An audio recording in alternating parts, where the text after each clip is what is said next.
Petugas Lembaga Pemasyarakatan Kelas 2A Teluk Dalam Banjarmasin berhasil menggagalkan peredaran narkoba jenis sabu yang ingin diselundupkan ke dalam sel tahanan. Keberhasilan ini diawali dengan pemeriksaan rutin terhadap barang titipan warga yang ingin diberikan kepada penghuni sel tahanan. Melalui deteksi X-ray, hasilnya didapati benda mencurigakan. Petugas lalu membuka isi titipan dan menemukan 3 bungkus mie instan.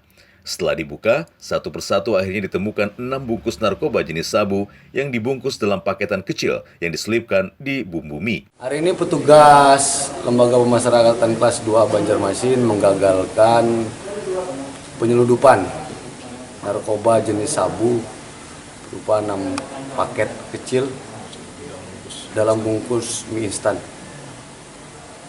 Itu dibawa seseorang untuk dimasukkan ke dalam atau seperti apa? Dibawa seseorang. Dari seseorang tersebut mencoba memasukkan dan titipan kepada warga binaan yang ada di dalam. Awal asalnya bisa terdeteksi seperti apa? Jadi begitu masuk barangnya, kita langsung cek di X-ray.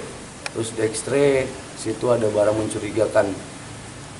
Langsung dibongkar oleh petugas, langsung kita temukan barang tersebut. Sayangnya petugas tidak berhasil mengamankan si pembawa makanan.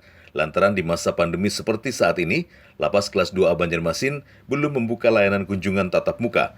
Namun para keluarga dapat menitipkan barang untuk diberikan kepada warga binaan. Selanjutnya, kasus ini diserahkan ke Polsek Banjarmasin Barat untuk diselidiki. Satyanaka, Kalsel 1 Net, Banjarmasin.